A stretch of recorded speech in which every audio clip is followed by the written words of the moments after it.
पोचलोय आता पुण्याच्या मैनीला भेटायला।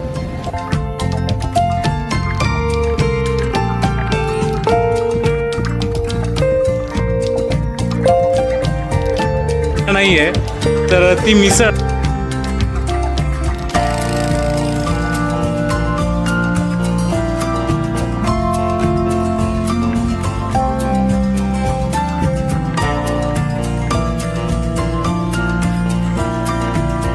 श्रीकृष्ण भवनची फायनली मिसळ खातोय आणि बघा सर्विस आहे।